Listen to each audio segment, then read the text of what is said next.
All of our files are free and will remain free. If you like the show, you can show support by donating $1 to help with expenses. Just use the PayPal link on our website, YouTube channel, or Facebook page. Thanks.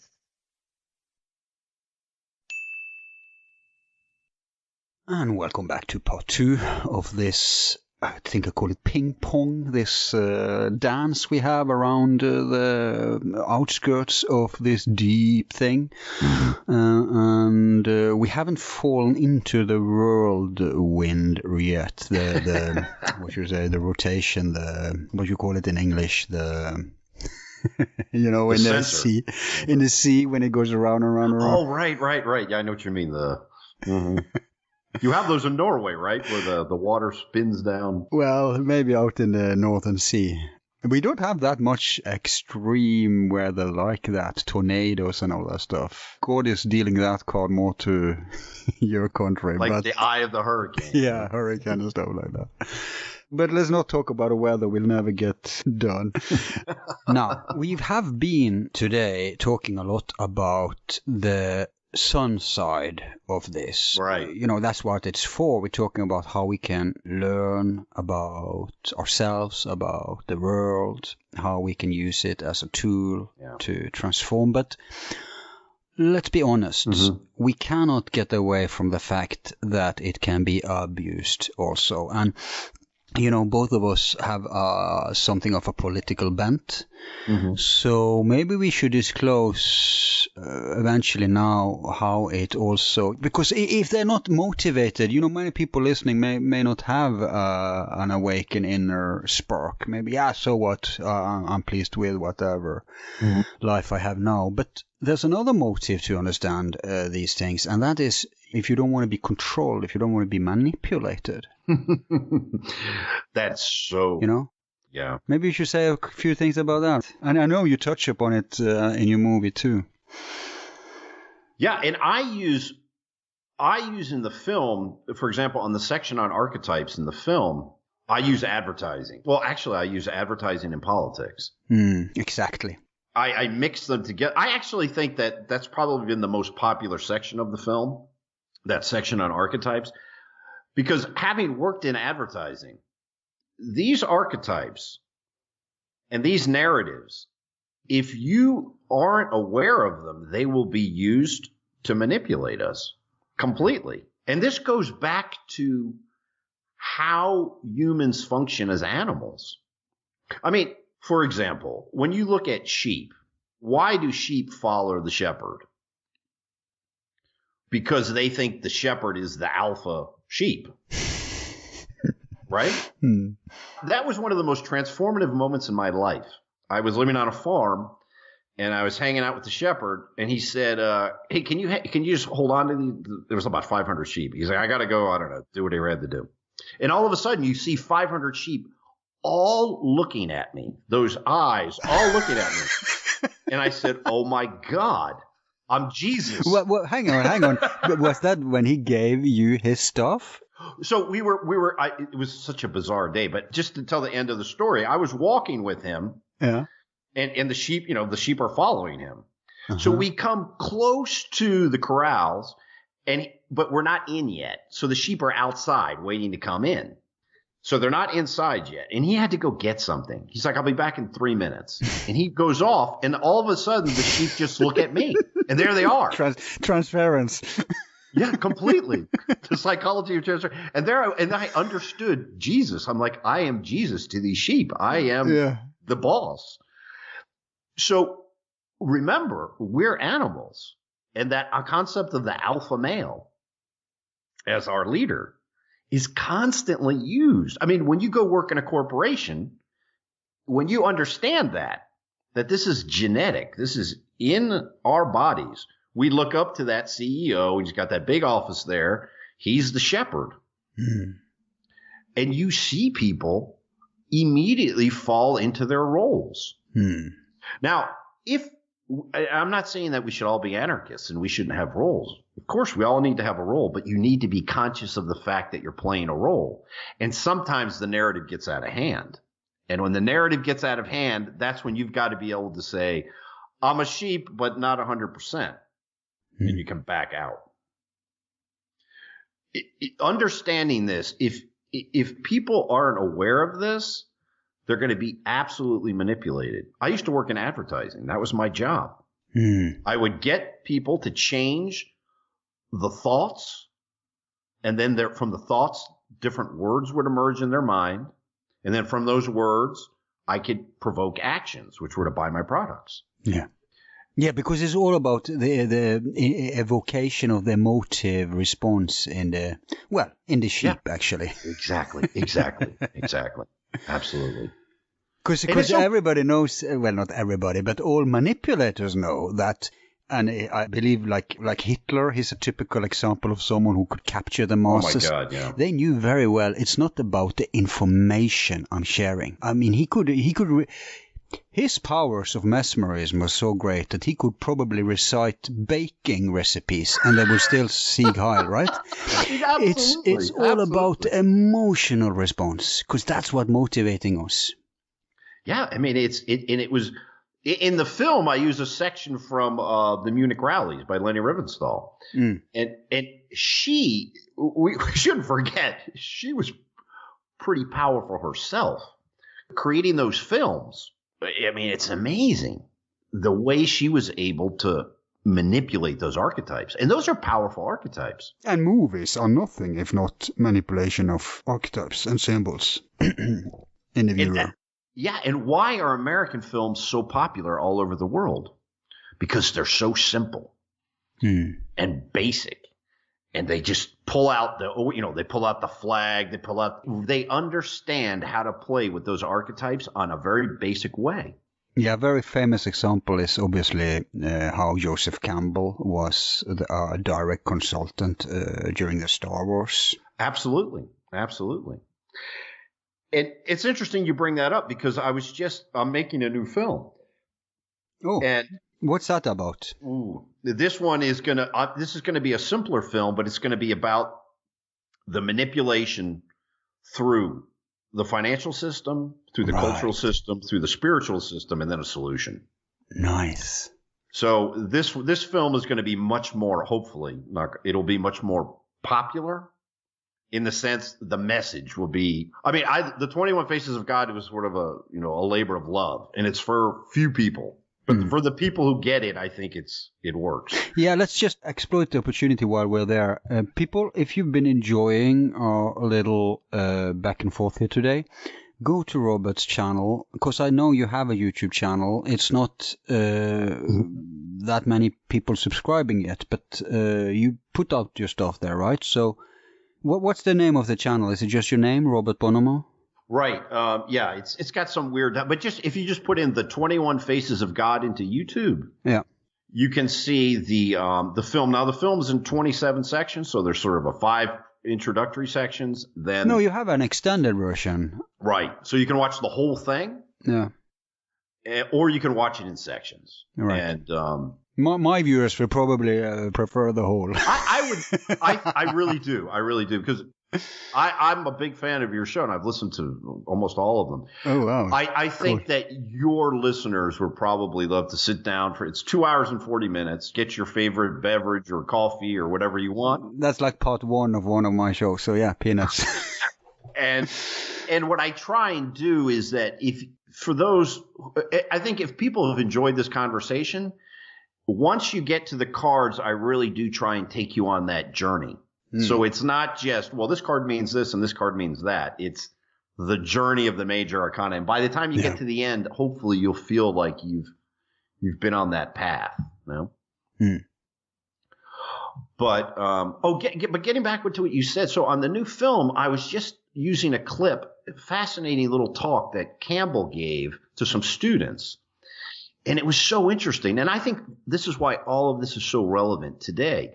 He said, the myth, we don't have a myth.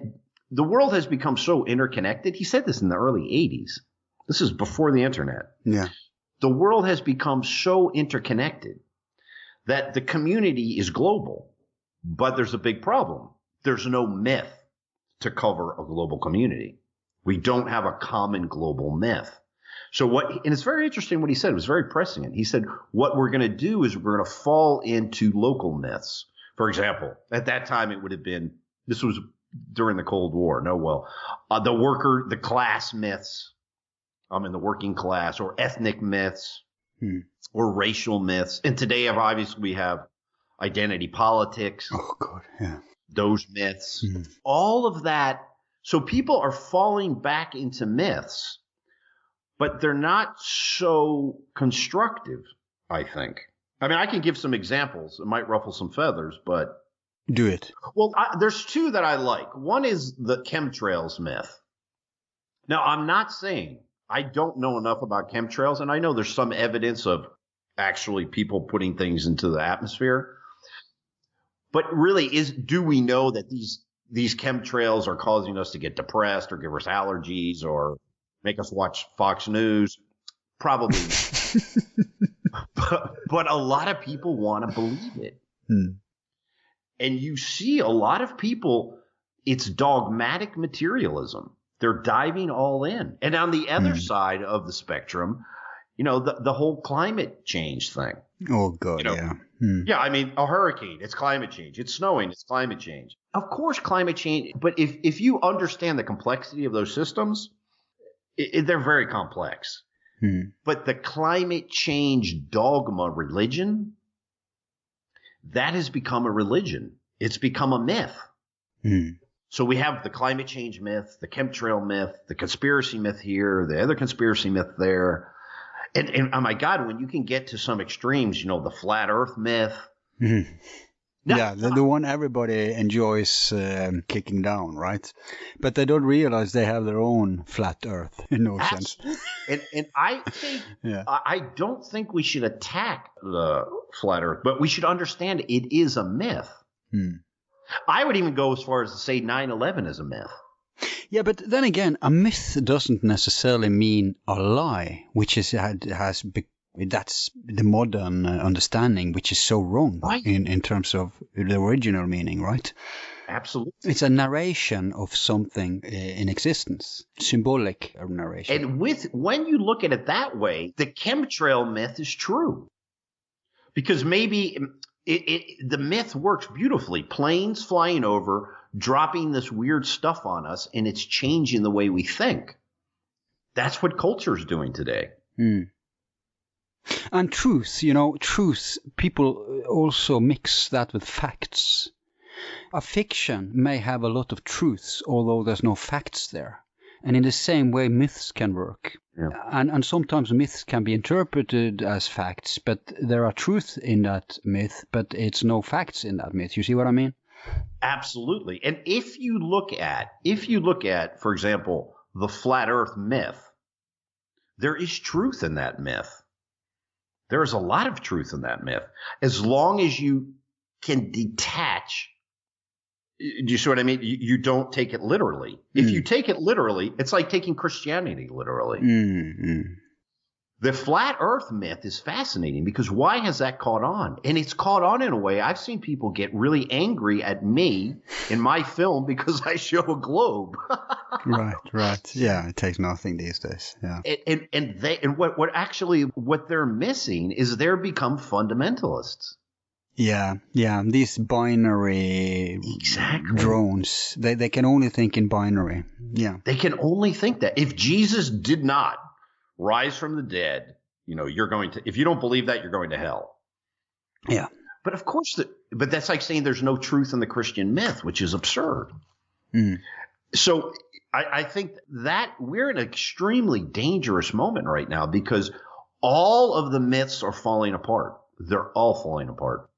And being replaced by new ones, which are much more stupid. But unbelievably stupid if you take them literally. I want to take a little pause there and point out something important because you said that we were talking about how things can be used and abused. And the ancient myths had the intention of raising us, while the modern myths seems to have the intention of serving not the whole, but parts of the whole egos or elites or whatever you want to say keep us down. You see what I mean? Is a myth can be used for liberation or suppression, and I think suppression is taking over on that area today, which is also makes it more important for people to go back to the roots and do study the original ones if they want to be liberated. What do you think about that? Absolutely. Like, for example, take the 7 days of the week. How many people, if you ask them, why do we have 7 days and what do they signify?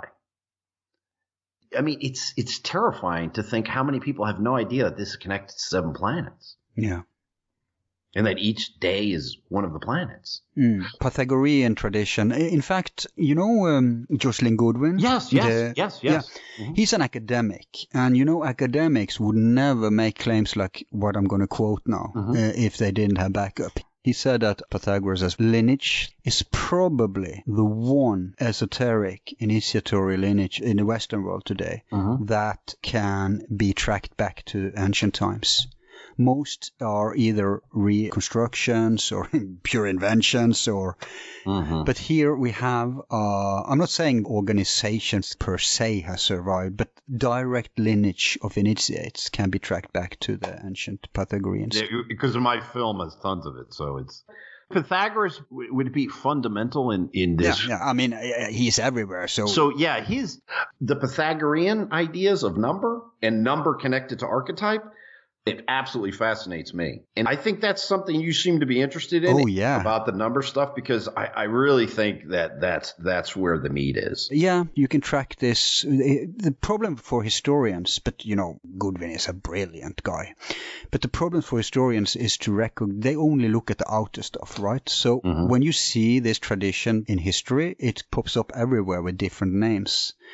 Like in the 1700s, it called themselves the tobaccolists because they were under the guise of worshipping tobacco. You know, it was like tobacco club, but when you went into the back room, that's where they were worshipping fire. Oh, I see. Yeah, so to tobacco, the friends of the nicotine. It's had many names throughout. In fact, it almost died out. I think it was in the 18th century. It was only 3 people left, but it got a new boost after that. So yeah, it's a very old, I would say a Pythagorean tradition, yes. That's one of the reasons I was fascinated by your stuff. You've come to many of these realizations without the help of, I'm assuming, an initiatory. Yeah, unfortunately, I haven't had that. It's not needed, but you know, I think it's Stephen Holler who said, actually, I think he said, you need both you have the air-earth axis, which is the feminine axis, although air is masculine and earth is feminine. By the way, earth is plus and minus and air is minus and plus, but you have that axis, which we could call, that's the vertical axis, which we could call heritage. Now, groups who only have that are museums, you know, like the Masons. Okay, that's the danger of it. They have an old and ancient heritage maybe, but it's dead inside. So that's not enough. Then it becomes a museum. And he said, you also need a fire water. That's fire is double plus, water is double minus. That's the inner connection. Now, groups who have that, they may not have a heritage, right? But they at least have, you know, it could be New Age group or whatever. It can be good groups, but they have to reinvent the wheel. They don't have the freebies of heritage, of tradition. But if you have both the vertical and the horizontal line, then you get the rota. Oh, okay. The cross in the circle. That's so interesting. I like the way you, because you see that in the New Age stuff. There are completely no connection to the earth. No tradition. No. Yeah, no tradition, nothing. And they float a little bit. Yeah. So you need both, right? Yeah. Then you can bring in, we can talk about both sides of it. Because the danger of old groups is that they lose the inner connection and then they won't survive. Right, if they survive, it's just a bleak image of what it was. You need that vitality. Right. So obviously one of the reasons it survived is extreme, I don't know if I want to say secrecy per se, but confidentiality. It's low key. It's just, personal. It's in no advertisement, no money focus. As soon as, you get these things, an organization will degenerate. It will attract people who have other motives, Right. Interesting. And is it worldwide? Yeah, but it's just small groups. We're not talking about thousands of people. We're talking about networks of hundreds. Yeah, probably. Well, it seems very interesting. Yeah. No, it's very interesting, though, that those kind of groups still exist. Yeah, you wouldn't think so. I don't know. Maybe if it all died out, the impulse would survive. And it's not the heritage that's more important. It's more like the deep work on a Pythagorean level. Exactly. And I keep, on all the work I do, it always goes back to number. Yeah. You can't escape it. We could have a full show just about numbers. Absolutely. It's interesting, too. Who was I talking? And I remember I mentioned the connection between number. I said, it all goes back to music. Yeah. And I remember there was this long silence. I was like, oh, okay. I don't think he got that. Yeah, a lot of people don't get that. No. But you're right. The sort of the Western tradition, I just think it doesn't resonate with all the people. No. Let me recommend one thing, though. If you can get Farrell on and just do number and music, even if it's just like an hour and a half, because he has that musical background. I know. And you have the whatever background. Background. Yeah, that background. And if you can dance around it, because I would love to pick his brain about music, because he actually performs. So I mean, he understands that. And I think you guys could do a great show on music. There is one show he did with the Bite Show back in the day, which is the best show he ever did. But he did so many, and I haven't had time to find out which one it was. No, of course. He goes into he talks about the first unified field theory in history, known history by Pythagoras. Mm-hmm. He goes into the mystical thing about music and magic, and it's just an amazing show. But you mean the ones he did with that woman? Yeah, but he did hundreds with her. Georgiana. Yeah, but he did so many with her. So this is one specific. Oh, my God. I've listened to, when I found him, I listened to, you're right, I think he did maybe 20 shows with her? Much more. Yeah. And is it one of those shows? Yes, in one of those, it's just a pearl of a show. And I have to retrieve it. Mm-hmm. My intention, it's funny you mention it, because my intention is to have the time to retrieve it, find out which one it was. Excellent. In fact, when I heard it the first time, I was thinking of transcribing it and making it into an article and sharing it. Cool. Because this was gold. But I've never had the time going back. So it's funny you mention it, because I was thinking of doing that, finding that, and then having him on. Yes. And going through the exact same thing. And I think he would be very interested in doing that. Yeah, because nobody can do it with him, right? So Exactly. Because there's so much that connection. If people understood that, it just opens so many doors. Indeed. But not all things are meant, like with Cliff. We've done 3 subjects. Mm-hmm. First one was Antarctica. Everybody can listen to that, right?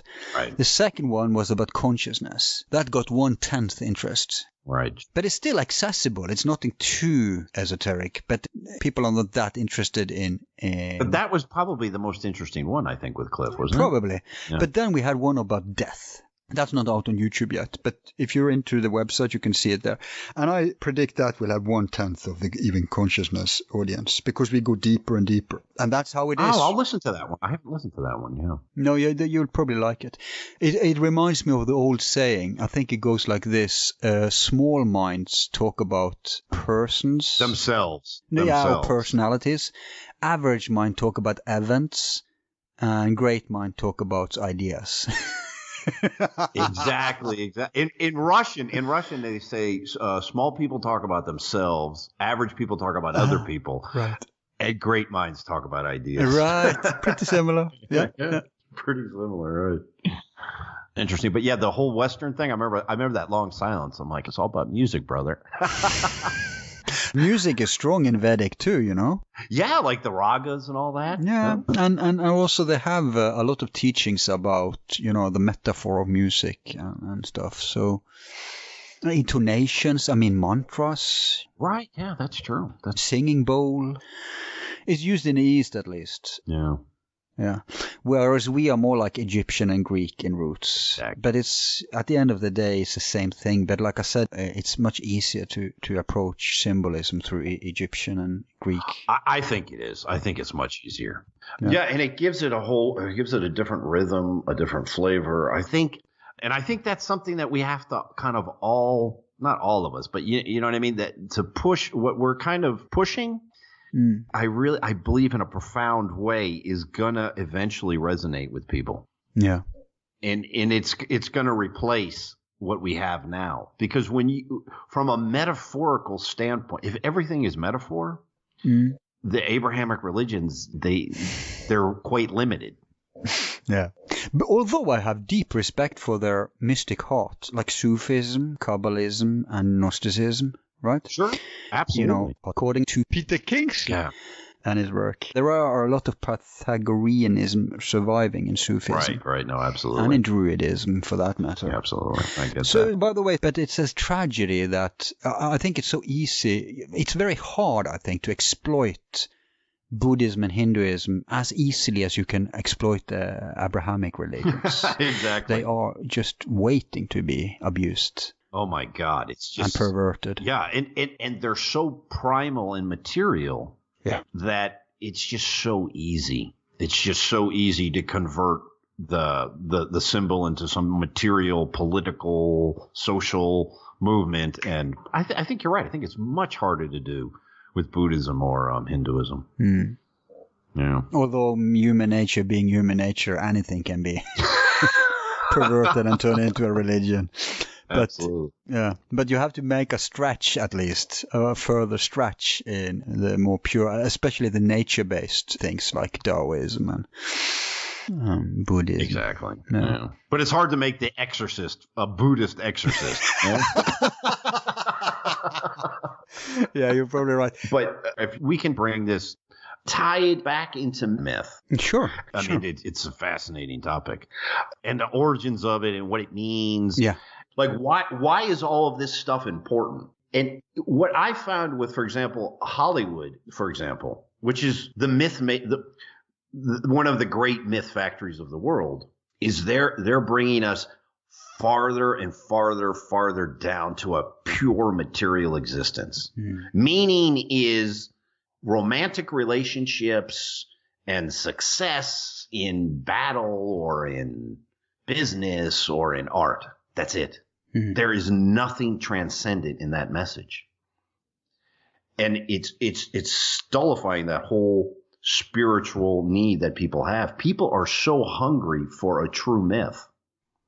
For the old, and I say go back to the older stuff because it's there, it's waiting, and it's, you and I can contest. I mean, you and I can say that it may take some effort, but once you kind of break through, it's unbelievably rich. You don't need Hollywood. And you can take Hollywood for what it is. No, there's a reason Hollywood is lifting from those that rich ocean, right? Because they can't invent; they can only pervert. Exactly. And think about the brands. I mean, where have the gods gone? The gods are dead. The gods aren't dead. They're living in these brands. The Nikes and the Chanels and the Ferraris and the BMWs. Those are where they've put the gods. Hey, Tesla is Hermes.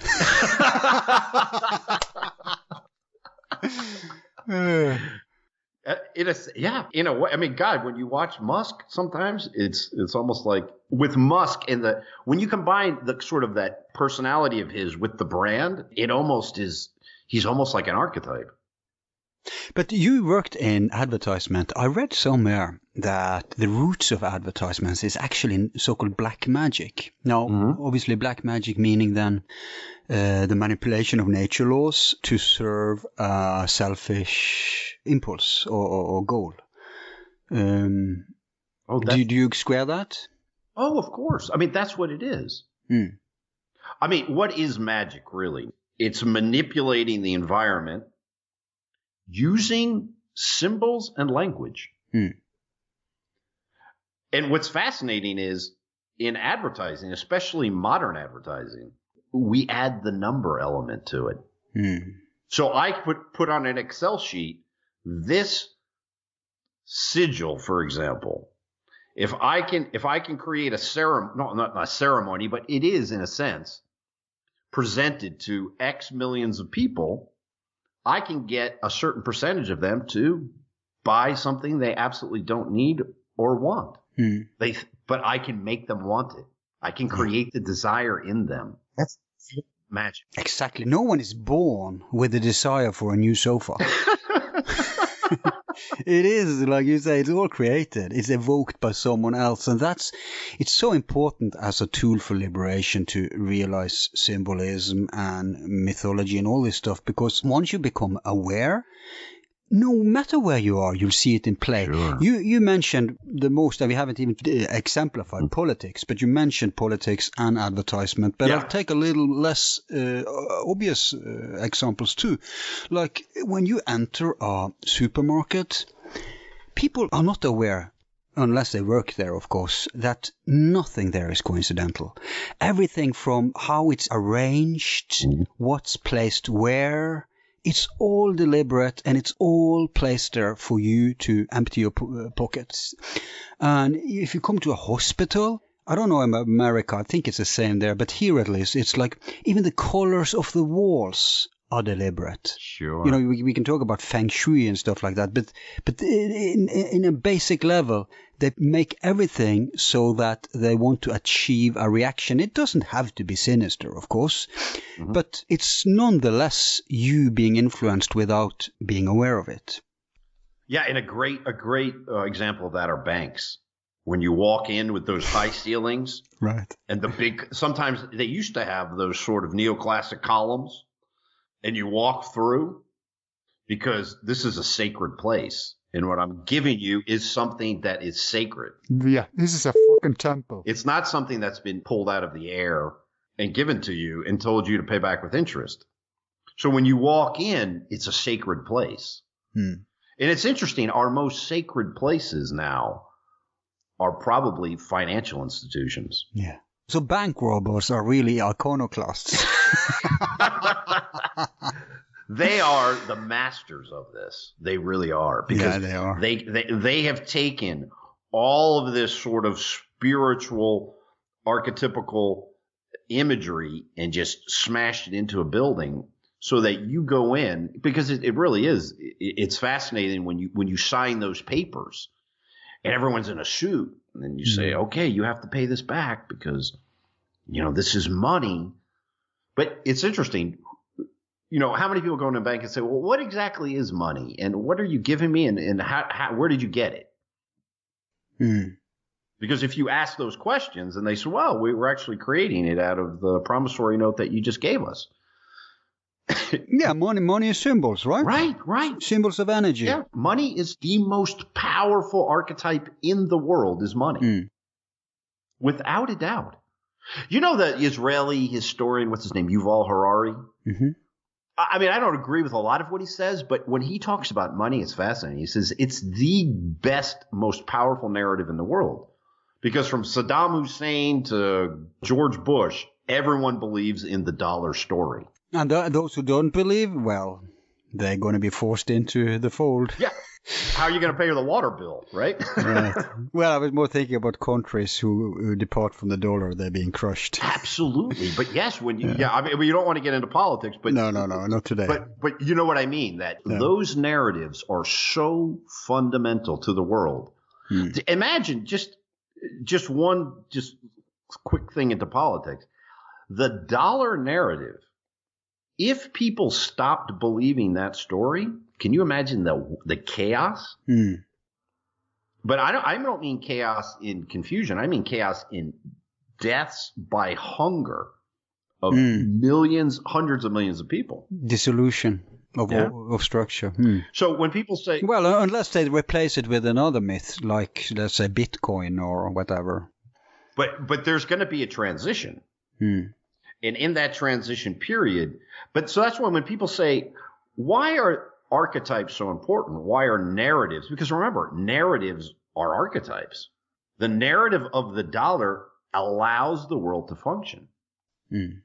If one day people said, you know what? I this dollar thing, I'm not so sure about it. I'm not going to plant crops this year. I'm going to cut back on what we make in the factory. Yeah, I'm not going to send out the fishing boats this year. Imagine what would happen, how quickly that would just collapse the world into chaos. So when we talk about these archetypes, are they important?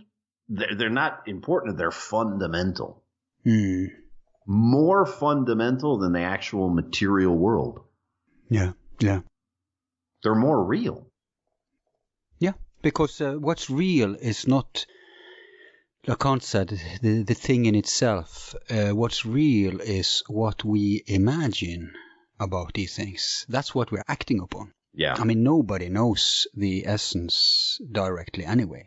We are not wired to access it directly. We need these middle levels that, for example, symbols are.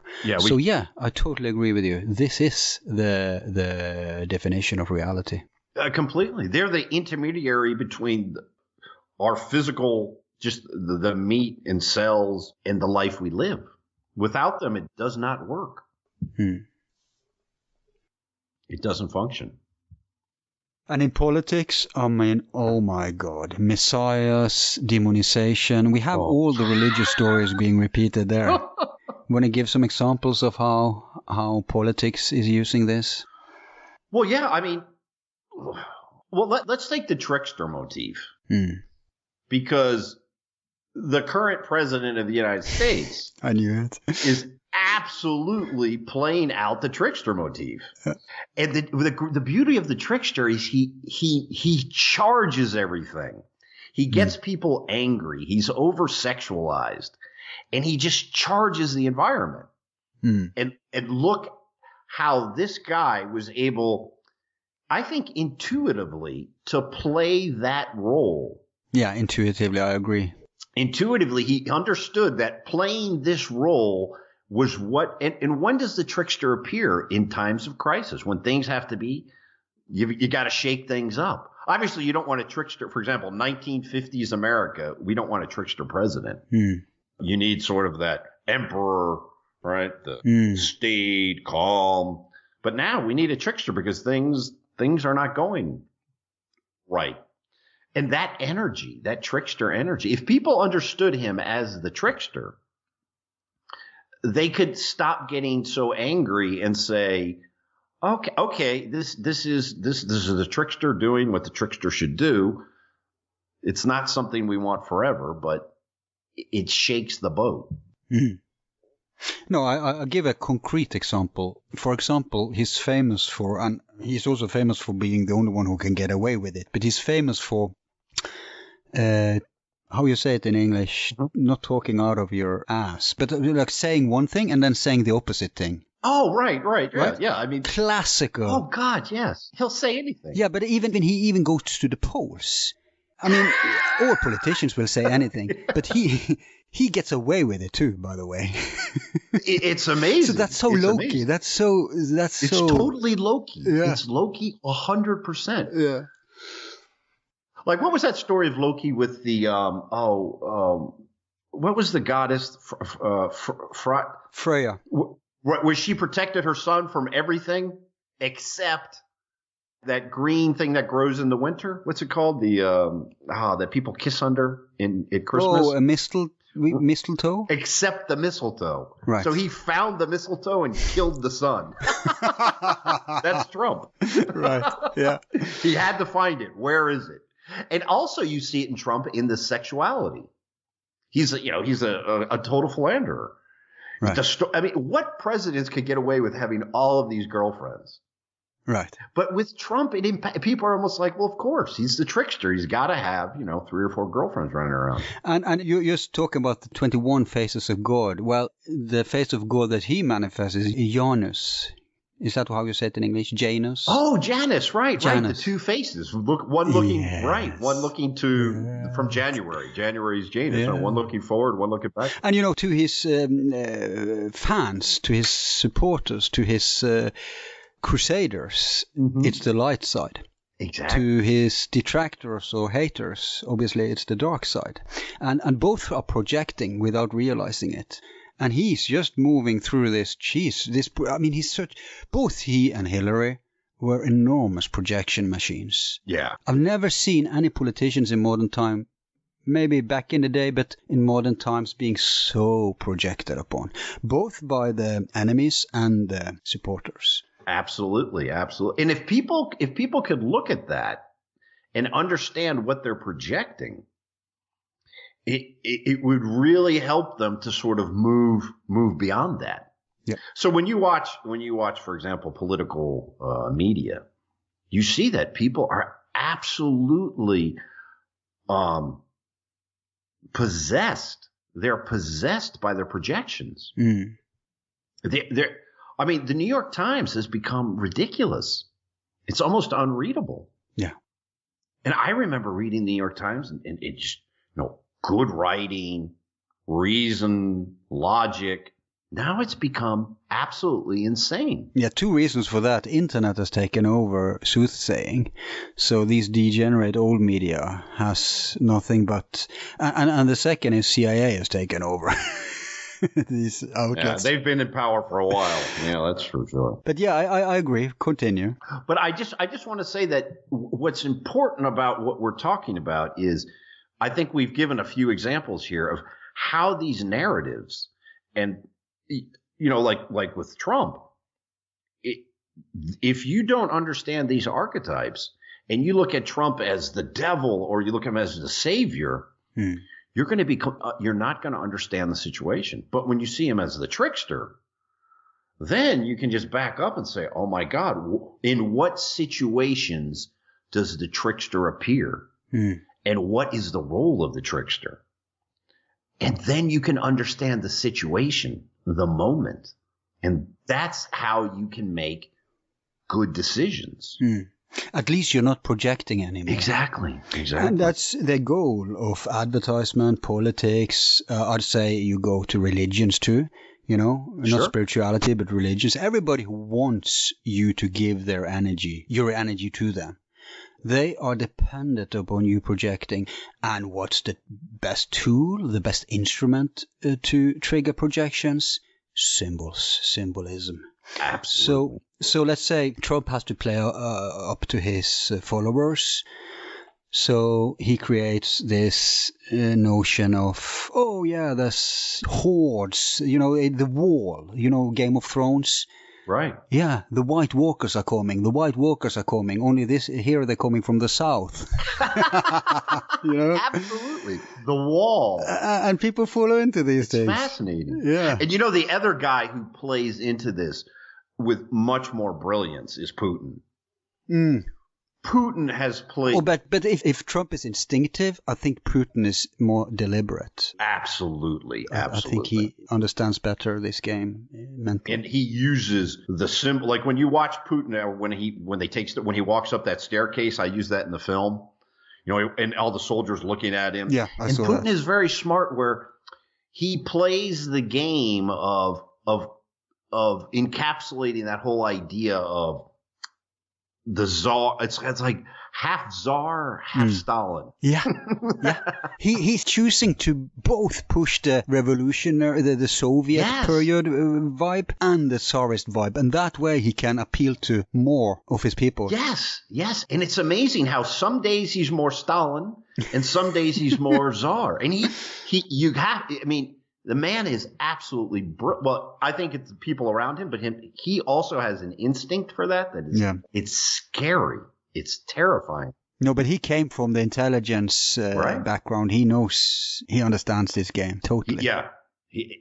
That's why I think I totally agree with what you said. He is so much more deliberate about it. But Trump just works on instincts. It's just instinct for him. I don't think if you asked him what a trickster is, I don't think he would even know. And Clinton could only dream of having those instincts, because the thing with her was that she was so easy to see through, because she's clumsing. She doesn't master it instinctively. She's lost in that bubble. She tries to be a Putin, but she fails. Like she's neither a Trump nor a Putin. Absolutely. That was her mistake. If she had just taken a role on, because she's a brilliant woman. I have no doubt that she's very brilliant, but she's not a good actress. No. She's not a good actress. And so you've got to take on the role and know what role you need to play. Right. And that's what all of this is about. When you see the roles and you understand what roles people are taking on. But I think what we're talking about, to bring it back to the spiritual level, we're at a crisis now. Yeah, the Tower, would you say? Oh my God, I think absolutely. And when you think of the Tower, I don't know if you remember what I used in the film for the Tower, but I used Building 7. Mm-hmm. And by the way, did the Lord of the Rings movie come out before 9/11? Do you remember? It did. Because I'm now wondering if life is imitating art or the opposite, because you have the two towers in Lord of the Rings, right? That's a good question. I want to say, you know what? I don't. But what did come out before 9/11 for sure was the Fight Club. And that last scene in Fight Club. Remember, I began the section on the towers with that. Remember the last scene in Fight Club with all the towers collapsing? Right. And it's very scary. That last shot I used, there are two towers left, and they both collapse together. Right. And then, of course, you've got the Matrix that was there and the Truman Club right before that 9/11 period. Right. So when you look at those films, that's, just those three films, 1997, 98, 99, right in that period. Yeah. And remember, I think you're old enough to remember that period from as an adult, no? Yes. Do you remember the optimism in the late 90s? Yeah. It was like, I was working in the internet at that time, and it was like, we've solved the riddle of life. Yeah. It's all going to be one big internet game. Yeah. The 80s had like a superficial optimism. Yeah. The 90s were more like, okay, we fell down, we got a hard beating, but now we're finally going in the right direction. A deeper kind of optimism. Yeah, the optimism was, people forget, Bill Clinton, when Bill Clinton was president, the U.S. had a budget surplus. There were basically no wars going on. Which tarot card would you assign to his image? I think he's the magician. Mm. Yeah, he's just an absolute alchemist. Mm. He was a brilliant politician for his time. Mm. His time has passed, obviously. Oh, yeah. For sure. But at that time, he could do almost no wrong. But then again, you could have made me the president in 1997, and things probably would have gone okay. It was just that moment. Yeah, I get it. Yeah. You can I think a monkey could have been president at that time. The optimism. That's what I just wish millennials could understand, that optimism at that time. Yeah, but it was the same in the 60s. But the 60s, remember, we had the Vietnam War. We had big culture wars in 1997, 98. Yeah, okay. There was no Soviet Union. No, not so much polarity as back then. Yeah. But I say 9/11 was our JFK. Yeah, absolutely. And I think even many of the same forces was behind that setback. Oh, yeah. Absolutely, yeah. So they need to put a brake on this thing here. We need to channel it in another direction, in a darker alchemical direction, so to speak. What gets me so angry about 9/11 is that optimism in the late 90s. It seemed the world, there was so much potential in the world, and it's almost like the Archons, and I'm just going to say it this way, the Archons said, no, we've got to go back to the way it used to be. We've got a new enemy. This stuff about no Cold War, peace, prosperity, it's got to end.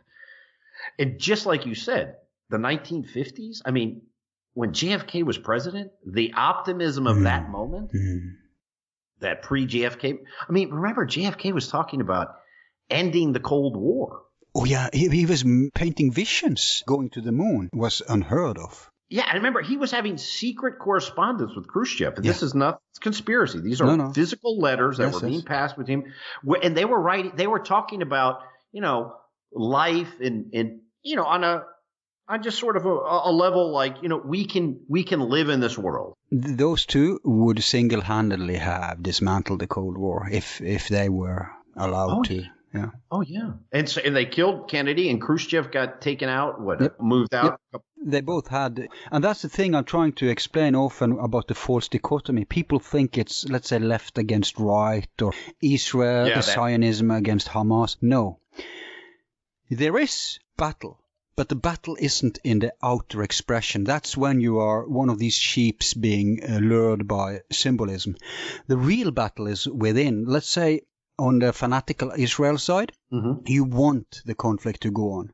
On the fanatical Palestine side, you want the conflict to go on. In other words, those two agree. Sure. They need each other as the good enemy. The real enemy are the people on their own so-called side who wants reconciliation.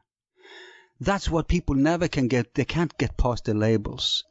Yeah. And so in the same way, you like Khrushchev and JFK were on the same side. And then they had their own military and their own deep state. Absolutely. That were agreeing with. You see, that's so important to blow up this false dichotomy thing and open your eyes and recognize the energies behind things. And if you study archetypes and symbolism, you will start recognizing the energy, and then you can talk about, and I'm saying this poetically because I'm not religious, then you can talk about Satan in the world. Then you can see the satanic movements. It's not where you think it is. It's never 100% one side or one label or one color or whatever.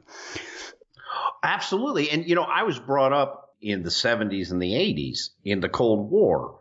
And the concept of the other was perfectly embodied by the Soviet Union. Yep. They were the perfect enemy. And it's very interesting. Later in life, I was a teacher in Russia.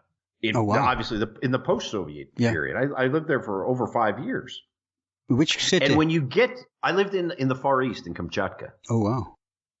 And so once you get to understand, when you first get there, you think, well, the Soviet Union was so evil. But then you realize, people were just people. It wasn't so bad. And, they had their life, their system. But the idea of them being the other, all that energy controls us. But like you said, if Kennedy and Khrushchev had come to some agreement and said, you know what, you guys want to be communists? Fine. We'll be capitalists. Let's just keep it under control with the war part. And everyone can do what they want. There's not a good and a bad. But using those archetypes of the other, the evil, the devil, the shadow, which is actually the shadow. We projected our shadow on them, and they projected their shadow on us. Yeah. And if people understand this, they need to do – those shadows are still there. Since we're tying it into the popular references, again, I want to go to Lord of the Rings, because although at the surface of it, it's a pretty simple story with black and white, evil and good, but not so much if you consider the ring. Because, everybody agrees Sauron is the enemy. But remember what happens when people take on the ring? You can't say it's the elves against whatever, because even an elf would become corrupted from within. You know what I mean? So Absolutely. The shadow is inside of all of us. And we have to recognize who is maneuvering out of that, and who wants to break the ring and who wants to control the ring.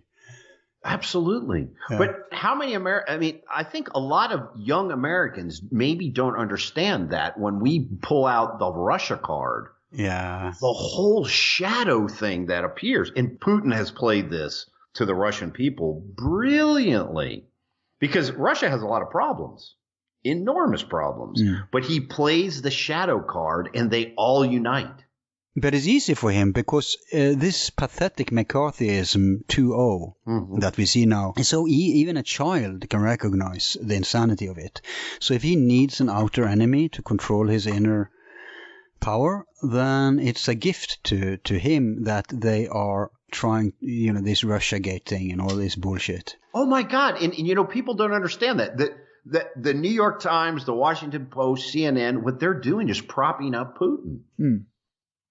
If the Americans said, Russia, you guys can do whatever you want. You're our friends. Sell us your oil. We'll sell you all sorts of stupid stuff you don't need, and we'll all be happy.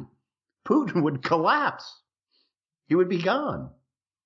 It's all totally connected to those shadow concepts. And it's interesting. The archetypes work best unconsciously. Yeah, they tend to, in the sun, like in our myths about trolls, the narration is that the troll has to get underground or into the cave before the sun comes up. Right. So many of us, our folk tales is about how this young boy, always the, not the anti-hero, always the underdog, he manages to get the troll, tricks the troll until the sun comes, and then they explode in the sun. And that's right, and that's consciousness on the shadow. Exactly.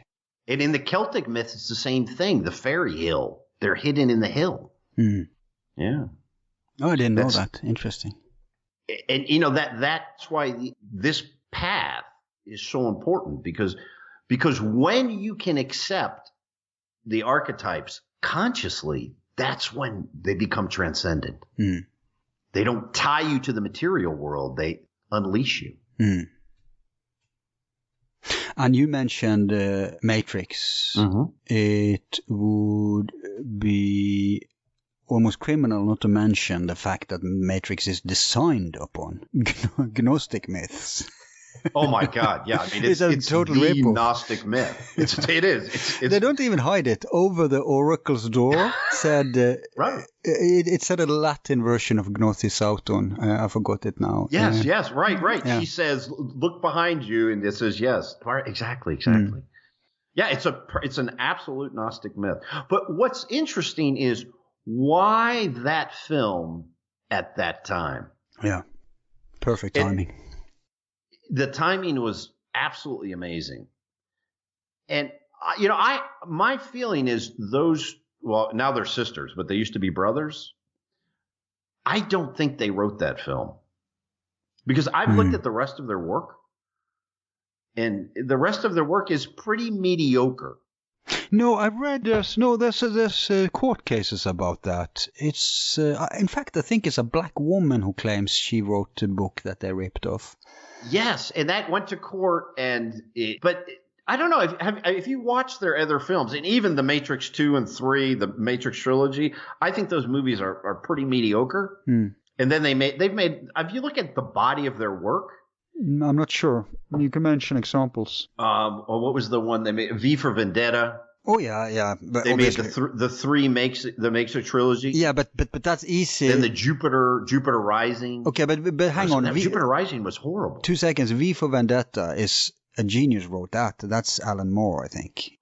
Right, but the film, they didn't write. But the film, it was. I'm not saying it was a bad film, but could have been done better probably. But I mean, it's a first attempt we got at it, and it did have a strong cultural impact, at least. Yeah. I mean, there wouldn't be an anonymous movement if it wasn't for that movie. But like you said, they didn't write that film. I mean, the story wasn't from them, but they said that the Matrix story was entirely from them. And I have a hard time. It just doesn't seem to fit for me, because that film works on so many levels. It's a really good film on a lot of different levels. And, there's another really good Gnostic film that's not at all popular, but I really like a lot. Did you ever see The Adjustment Bureau? Yes. Hang on. With Matt Damon as the senator, and they have the archons. It's really right. It's something about stopping time, and there's some people moving. Yeah, the archons are moving between time. With the doors, they open those doors. Yeah, that was another very good Gnostic film. It wasn't that popular, but it also takes that Gnostic, and of course, The Truman Show was extremely Gnostic. What's that? Is that the one who's surveilled all the time? Jim Carrey? Right. Jim Carrey's in the TV show. Right. And God is in the moon. Well, the director is in the moon. Yeah. Right. No, but you mentioned V for Vendetta. Talk about symbolism having impact, huh? Oh my God.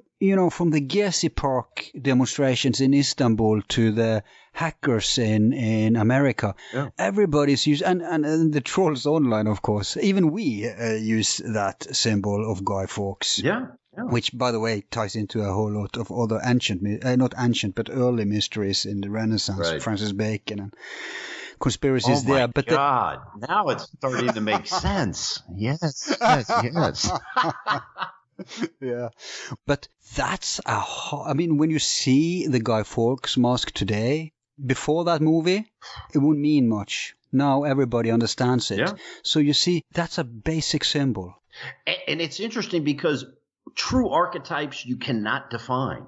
You can't say equals. You know, it's like equals this. The archetypes are much deeper. Yeah. You can kind of frame them. You can get a general feel and they hit hard, but you can't absolutely define what that mask means. Try and put it in a paragraph. That's why it's perfect, because you can project whatever upon it, right? Absolutely. If it was defined, if it was limited, it would have limited usage. Exactly. And that's a perfect example of a great archetype, because it's powerful, mysterious, and somewhat vague. Subversive. Yeah, and subverse. Yeah.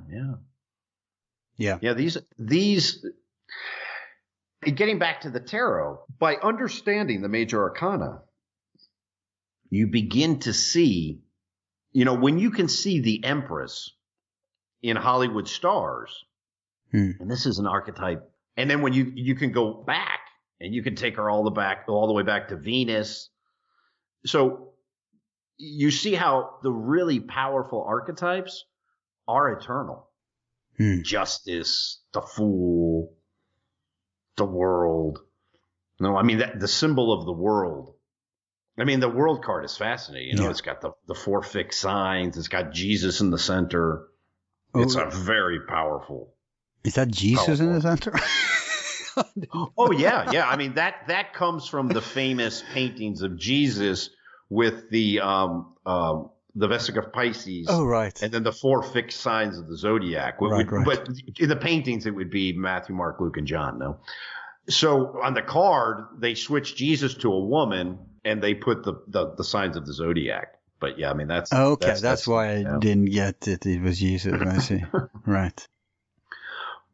But to understand... That's why I think the tarot is a great way to begin on this path, because once you begin kind of trying to understand the major arcana, I had a moment when this was when I was writing the novel before the film, when I understood to understand the major arcana, I've got to understand astrology, and I didn't want to do it. I was like, I don't want to have to start learning the houses and the aspects. You knew it was a demanding thing, right? Oh, absolutely. Yeah. And it's a moment I'll never forget. I was like, God, I don't want to have to learn all the aspects. And I realized there's no way. If I want to really understand this, just the major arcana, I've got to understand astrology. And that's why the tarot can kind of suck you in that way. And like you say, it's not so intimidating, but it will slowly drag you in, and you'll wind up with, because I think the fool's path is really alchemic. Oh yeah. That's the fundamental myth there. So could one say that the fool represents the subject that's going through all these phases? It's the materia prima. Yeah, the fool is the alpha and omega, the first and the last. Absolutely, because the fool really is the world, but completely unconscious. Right. So you would say then the microcosmos. Exactly. Okay. And by the time you go through that whole path, because I mean, the fool really is each one of the major arcana in a different stage. Yeah, that was what I was getting at. Right. Okay. Perfect. Okay. And of course, I'd say 9/11, yes, Tower, but what about Hanged Man? Did you see? Oh my God, yeah. The guy? Have you seen the pictures? He looks just like the Hanged Man. It's terrifying, that picture. Even with the foot. The leg. Yeah, the leg and the foot. Jeez, talk about life imitating art, huh? Oh my God, when I saw that, I have a real difficult time watching that, because I have family in New York and the whole thing, and when I see that, that's probably the most disturbing image of all of the images for me, because it totally is the Hanged Man. And I imagine I have a deep ingrained, inborn fear of heights. full disclosure here, people. It would be the most horrific. I'd rather burn at the stake than fall like that. I know. So for me, it's a nightmare. It's terrifying. And you know what's interesting is that part of the path, because you get the Hanged Man, and what's the next card? It's death. Not so bad. Not so bad. I mean, the worst is over when the death is there, right? Right, but what's interesting is you go from justice to the Hanged Man. And so when you reach that Hanged Man, that's when everything starts to turn around. Yeah, literally. In the Matrix, it's the red pill moment. Right. And once you've made that transition, the old self dies. And remember, the fool is in the darkness. You know, then he gets to temperance, which isn't so bad, but then the devil, then the tower, the star, the moon, and then he's born again in the sun. Yeah. But that's the beginning of the dark path is the Hangman. There's a lot of alchemical basic symbolism going on here in the tarot. I mean, you have the chemical wedding. You have the lovers. You know, you first have to separate, then you have to refine, and then you have to come back together. Exactly. And it's interesting because the Pythagoreans, we mentioned him, they had this hang up on two, dualism, binary. They said, in fact, they went as far as poetically describing it as evil. Obviously, when it's not going back to the one, it's going to the separation, right? Which is the... Which is cosmos expressing, it's the unfolding cosmos, it's the masculine side of cosmos where everything is disintegrating. Is what the Indians say when Parabrahman breathes out, but then he breathes in the feminine, and then everything is going back to the one again, fusion, right? So in two, you can have two as quote-unquote evil, where things are separated, and you can have two where it's coming back together. And you see that in the devil, that's the illusion, that's the two being separated, and you can see that in that they are in chains, they're not free, as in the lovers. Right. And what's that, is it the moon over the lovers, or is it the sun? I forget. No, in the Rider-Waite deck, it's the angel. Oh, it's the angel, but then the angel has replaced the devil. By the devil. Yeah. And that's why... And those cards are opposite. If you line the cards up, 11 and 11, right? You go like what the opposite card. It's so fascinating. The opposite card of the devil is the lovers. Right. Makes total sense. And the opposite card of the Hierophant is the tower. All that dogma. Wow. Yeah. All that dogma just boom, wiped out. So it's kind of the same as in astrology, in the zodiac. You can see opposites. You can see how they fulfill each other, so it is the same thing here, basically. Absolutely.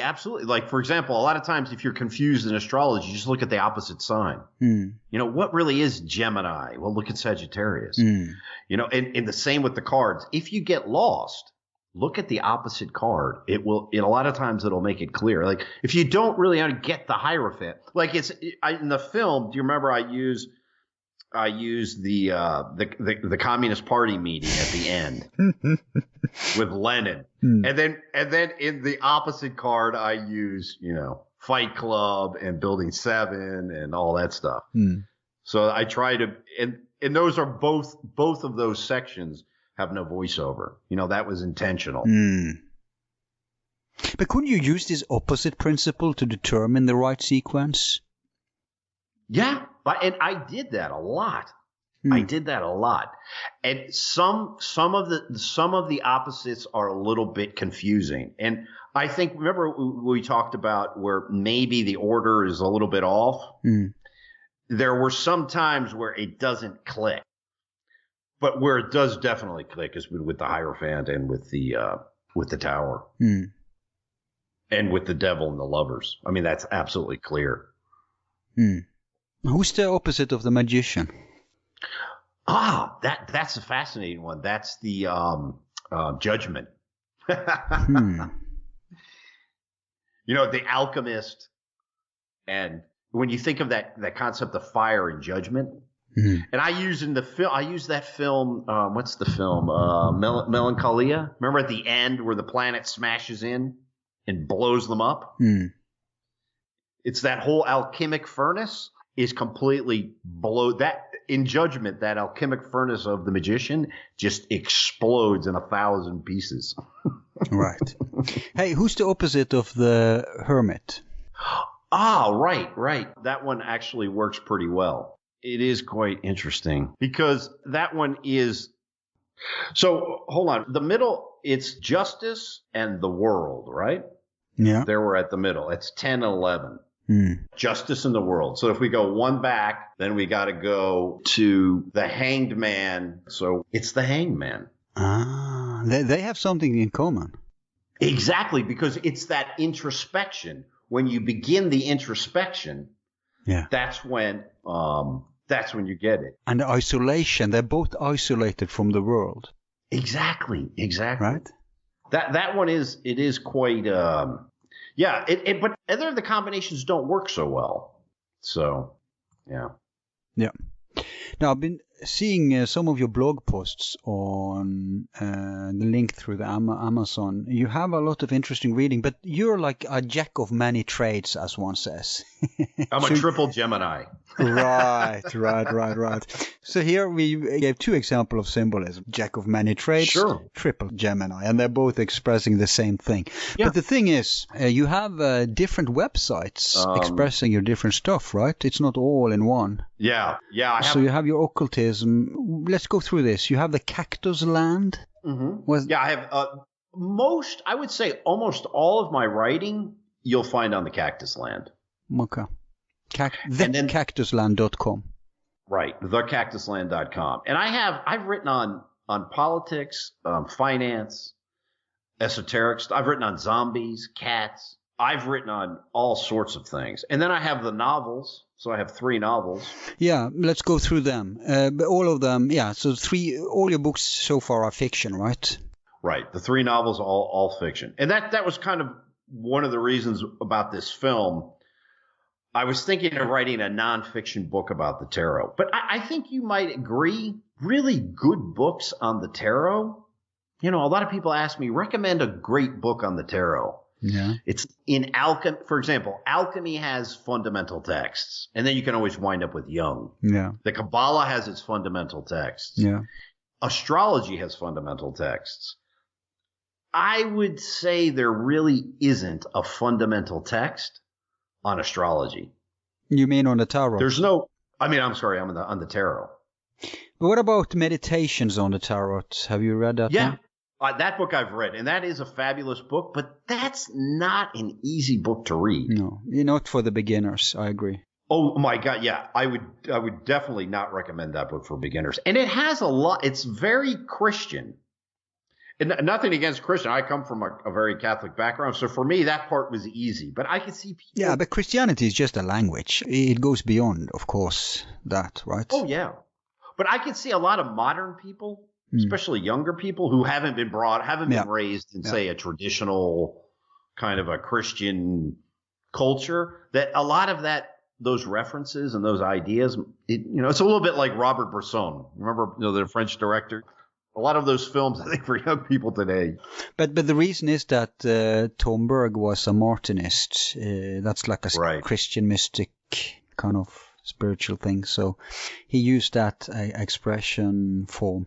But I agree, there's not a standard on the other hand, there's a lot of lousy tarot books. Usually they are big and full of pictures.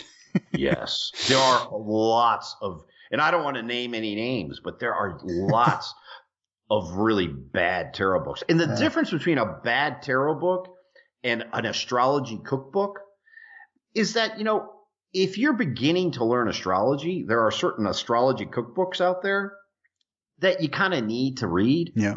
Because you just have to get used to what these things mean, and you need a few keywords. But there's so much tradition in astrology that, they generally can stay pretty centered. But in tarot, some of these tarot books, they just go off on crazy tangents. But you know what? I think that's actually an advantage to tarot, that it doesn't have a standard. It means maybe it helps it become more accessible. maybe it demands that you get a personal relation to it. You can't rely on like a Bible or an answer book. I think especially for magicians, it helps. For example, chaos magicians can use the tarot in a way that they can't use astrology. So yeah, I think it could help. But when you really want to understand the fool's path, I think it helps to be a little bit grounded. Yeah. And I can give an example. Justice. The whole Platonic idea of the chariot, and you see that in the chariot card, and then you see it in what does it mean to live the just life? To understand, to just have that idea of Plato's allegory of the chariot, it's crucial. Without that, the tarot doesn't really make any sense. It becomes kind of mush. And a lot of people will get angry. They'll say, well, Plato and, I'm sorry. Plato is crucial. I think to understanding Western culture, you have to understand Plato. And without Plato, does the tarot make any sense? I don't really think it does. So I think that can work both ways. But I think from liturgies and ceremony and types of magic, yeah, I think you're right. It helps it. Okay, going back to your 3 books, those are fictions or novels, but what's the subject there? Is there, you have, what's his name? There's a famous, it's called Lost Love in Constantinople. Oh. It's a practical book for tarot. Have you heard about it? I don't think so. Oh, there's 2 books I recommended you today. It's Selator and it's Lost Love in Constantinople. Now, this is by Milorad Pavic. Oh. He's a Serbian. And on the face of it, it's a novel. The adventure of a Serbian cavalry officer during the Napoleon Wars. Excellent. The novel comes with a pack of tarot cards, and the way they turn up determines the sequence in which the chapters should be read. It's amazingly experimental. And you love it, probably. So, obviously, it's not that expressed, but I was just thinking maybe your books have some kind of relation to these things? Yeah, the last novel I wrote, Your Love Incomplete, what I did was I told a story.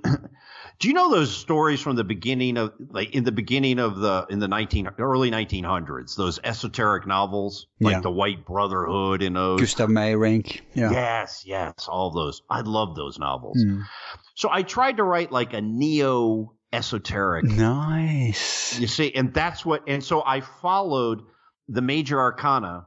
So the path of the fool through that, and I put in that whole idea of a secret brotherhood and an organization. You remember those from those books? Yeah. Because I loved those books. I just ate those up. I call it occult pulp. Yes. That's exactly Your Love Incomplete. And I tried to make it a little bit pulpy.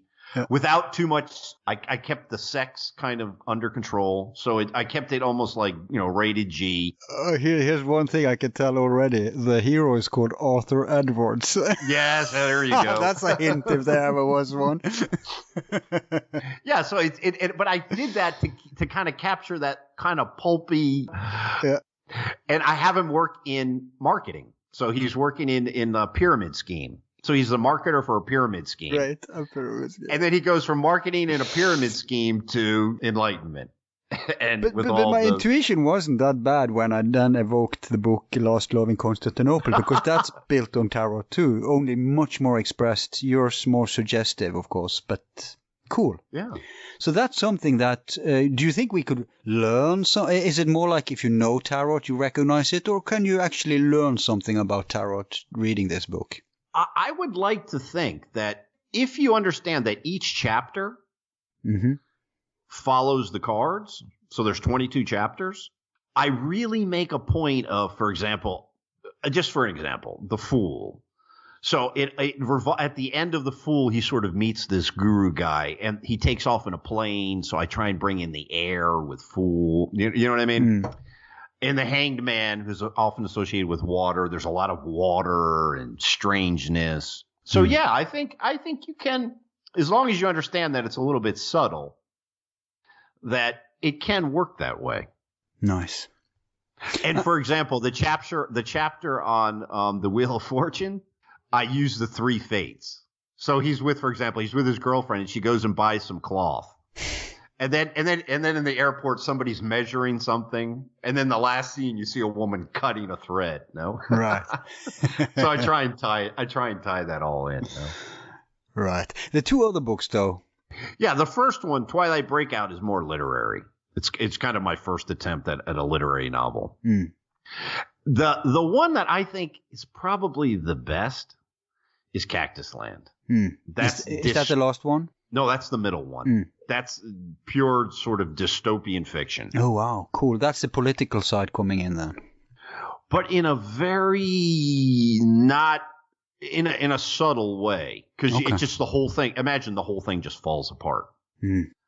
And that, yeah, but there's definitely some politics in there. But I think if someone read Cactus Land, they would have no idea what the politics were. Yeah, so we're not talking party politics or ideology per se, right? But it's more about social reality metaphor, right? And at that, for example, I wrote that while I was living in Madrid. This was around 2004, 2005, and it was right after the attacks in 2003 in Madrid. Right. So I put that in, but I have the king abdicate. Right. And then but George Orwell wrote his stuff after he was in Spain too, and the Civil War. So yeah, there's a tradition for being inspired like that. And it's funny, I had the Pope abdicate, and it was interesting that later the Pope did abdicate, and and it was interesting. There is one interesting thing in there. Because that never happened. The abdication hasn't happened before. Or maybe once. And I have the Pope abdicate, and I create this almost like this Arab Spring. Like there's this Arab Spring that's just all of this cultural conflict with Europe. But I wrote this in 2003, 2004, 2005. It was like 2 or 3 years in that period where I wrote that novel. So yeah, I think that's life imitating art. Yeah, exactly. That I think is probably the most polished and the most interesting, and it's all based on dreams. And that's the one that would become a movie if any of them were to be filmatized. That would definitely be a movie. That could definitely be a movie. Okay. If there are any directors out there, I'll sell it cheap. Speaking of directors, I'm talking to one, I understand, because when I Googled you, I also found, I don't know if that was you, or is there another director out there with your name? There's an Argentine director. He's got the same name, Roberto Bonomo. Oh, okay. So that has nothing to do with you. But strangely enough, we share the same IMDb page. So when you go to the page, it's got both of us in there. So if people think it's me, he's better looking than I am. He's better looking. I wonder he's got which more, one of you that's a detriment to. Probably him. I think I won out on that deal. Okay, well that's great. But you are a filmmaker, and YouTube is the place to get your stuff today for that, right? Exactly. And the next film I'm shooting for September, October. So it'll be on the same channel. So, do you have other websites than Cactus Land and your Amazon page and your YouTube channel? Actually, there is one other one. It's called tarotjourneys.org. And that's the one because I actually do tarot readings. Right, so, right. If someone's interested in a tarot reading, it's actually, it's about 45 minutes. I take a quick look at someone's astrology chart, the natal chart, and then we do the reading. And it's $50. So it's not like it's a fortune. Okay. And they can do that all over the world, right? Yeah. Yeah. I just do it on Skype. And it's really good if you have a real dilemma. I don't think it's the great option if you just want to sort of explore. But if you're stuck and you have a really deep dilemma, a tarot reading can really help. Yeah. And that's what I like to do. I don't really like doing general readings because it's dangerous. Yeah, I see what you mean. You got to be careful. But when someone's stuck, is it A or B? A tarot reading can really help. Or maybe it's not always binary, but cast more light over the conundrum, right? Exactly. Finding pathways out of that. Yeah, I get that. You know? Yeah, that's great. By the way, Al, just to let you know. Yeah. If you ever want a tarot reading, it's on me. And cool. I'd love to do it. And I'd love to do tarot readings with people like you because it brings it to a different level. The cards really sing. So if you've ever got any kind of an issue, but I don't like to do general readings. So if you've got like a specific issue, I'd more than happy to give you a reading. Okay, I'll take you up on that. Excellent. We'll have fun with that. I think so. And you know your stuff, obviously. So if I'm going to go get reading, I want to go get from someone who understands tarot, not just like a dabbler who just went to a New Age fair and picked up. There's too many of them. And that's why I don't like to do astrology readings, because I'm an okay astrologer, but I'm not a great astrologer. But with the cards, it's different. I kind of have that feel for them. And they do seem to, it does seem to work. Yeah. By the way, that the guy who wrote Last Love in Constantinople is the same author who wrote Dictionary of the Khazars, if you heard about that book. It's also... I'm going to have to look into this guy. I haven't read any of it. Yeah, and do look into Zelato too. It's a very thick book, and it's written as a diary. Mm-hmm. So it goes everywhere, here, there. It's not a book you necessarily read from A to Z. You could just kind of dive in. Yeah, you can even just open a page and see what it says. But no, it's pretty. I recommend it to everyone. But of course, you probably not have read it next time we talk, because we're gonna do another one pretty quick after that. But sure. I'd like to see what you think about it in retrospective when you eventually get around to it. Absolutely. And I just want to let people know that all the novels are free. So are free? Yeah, on Smashwords. So just put in Robert Bonomo Smashwords, and they're free. So you can get them as a PDF, as a Mobi, and as an EPUB. Right. There's free downloads. And you're a traveler. You've been all over the world. Oh my God! I've lived in Argentina. I've lived and worked. So no, really, I've lived and worked in Argentina, Spain, on the West Coast, in the Bay Area, in Silicon Valley, New York, Miami. I lived in Madrid. I've lived in Russia and China. So I've lived in a lot of places. And now you're moving to... I have a new job in Tunisia. But that's probably the best of those countries to be in, I think. It's very interesting. Many, many years ago, I lived in Cartagena, Spain. And Cartagena is Cartaganova. Carthage, New Carthage. And now I'll finally go to the old Carthage. Yeah, that's right. Nice. Yeah. Well, okay, that will be interesting. I hope you, it's a modern country. You'll get a good line there too, right? So. Oh yeah. Hopefully, I'll have a decent internet down there, and I can keep working. Okay. It'll be an experience, though. Yeah, sure. Well, I guess I won't see you in Spain after all, then. Yeah, I don't think so. But hey, maybe we'll see each other in Carthage. Old Carthage. Yeah, at least we can meet at the archetypal level. Absolutely. And, I was at Occult Berlin, the conference last year. Oh. Which was, I presented the film there. And so who knows, maybe we can meet at one of those conferences. Yeah, well, we'll stay in touch. Absolutely. I really enjoyed it. Yeah, me too. Let's see, have we covered all today? Well, we've covered a lot. Yeah, we'll never cover everything. And I have to put restraints on myself not to get too political today. Exactly. By the way, I hope I didn't talk too much. No, I think this is exactly what I was hoping for, that we could have a conversation. I really much more enjoy this. Right, I tried holding myself back, but you know what Al Pacino said, every time I try to get out, they keep dragging me back in. No, I think it was great. Yeah, I think we're doing it. Yeah. And, we were dancing all over the place, but that's okay. Most people won't be too familiar with this stuff, so they would prefer this light take. Absolutely. And we've been touching a lot of stuff. Like I said to you in the break, I said... as long as we touch most bases, I think it's good to go a little here and there. Yeah, sure. As long as we can cover everything, why do we have to go linear? I mean, who says we have to do things in a linear way, right? Oh, yeah. I find that so boring, too. When it's like I've done these radio shows where they have the list of questions. Oh, my God. Yeah. And then when you have the commercial breaks, it's pain. It's like going to the dentist.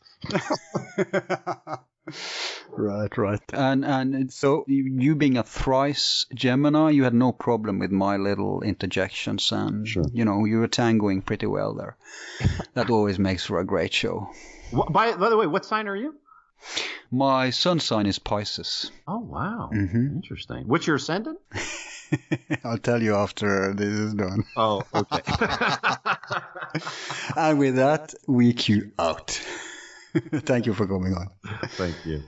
Okay, man. Hey, I really enjoyed it. And yeah, me too, man. And we'll be in touch. Absolutely. Okay. Have a great evening. You too, man. Take care. Good night, Al. Bye-bye.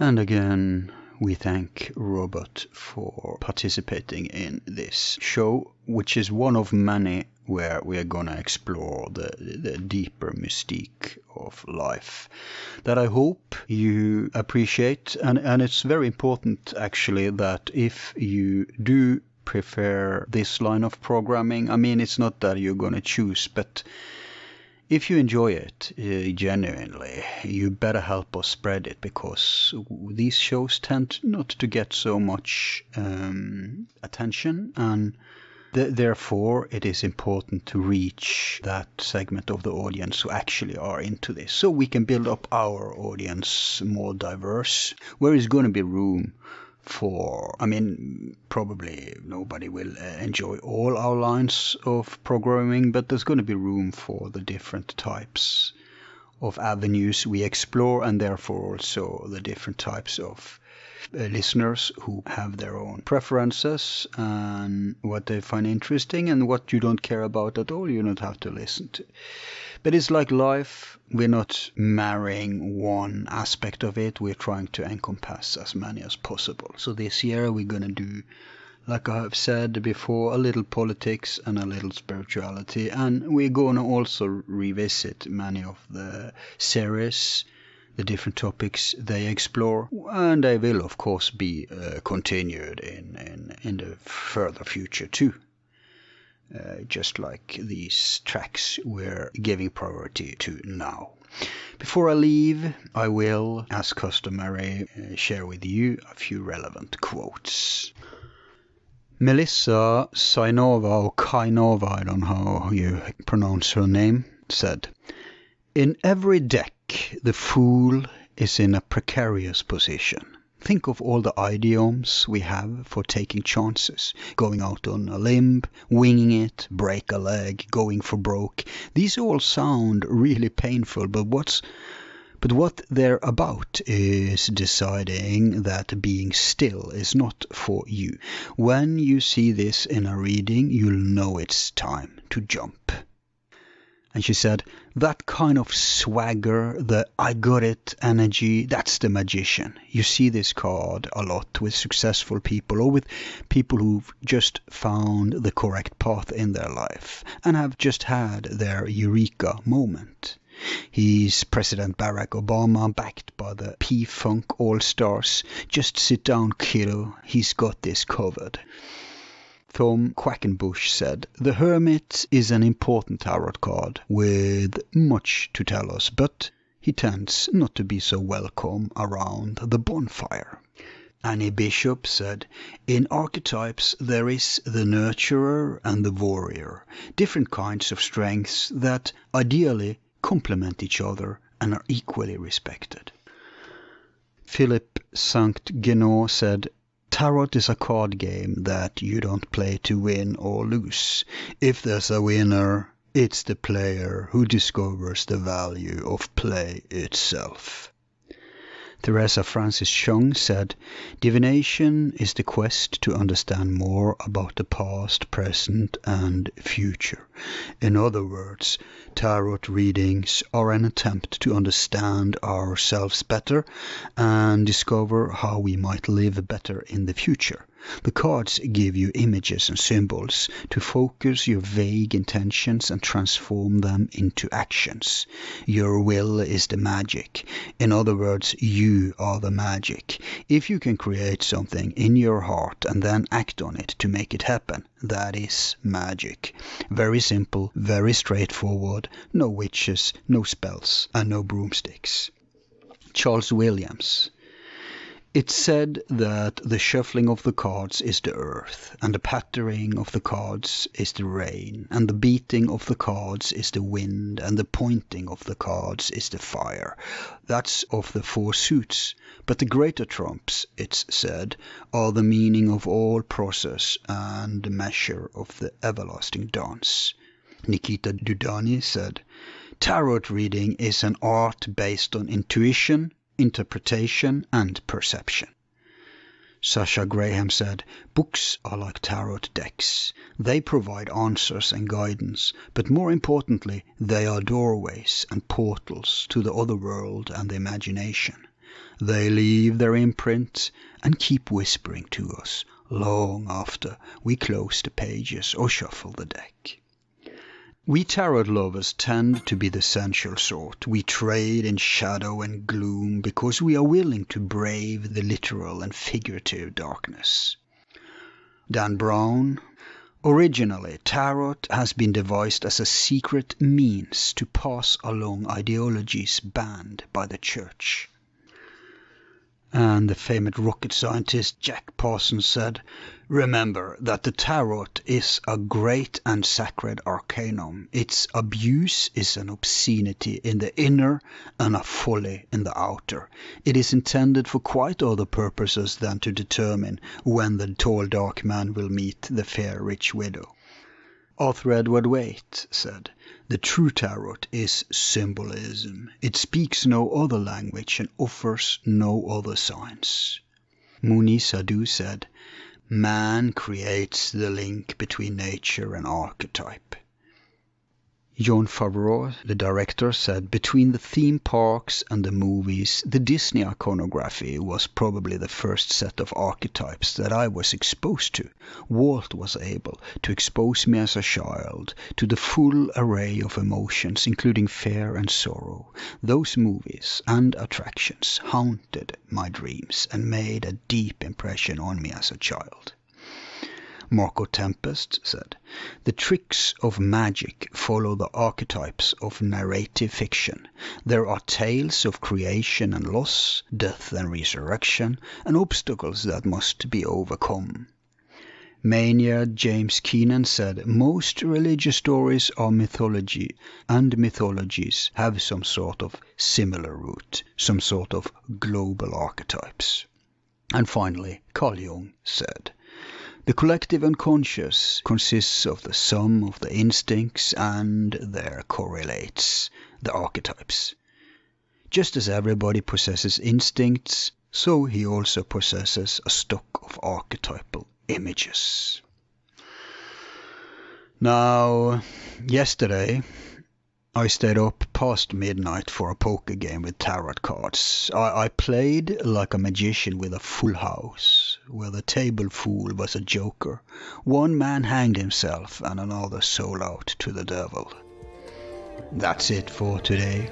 Thanks for listening, for your support, and to my team. I've been your host Al, and until next time, be seeing you.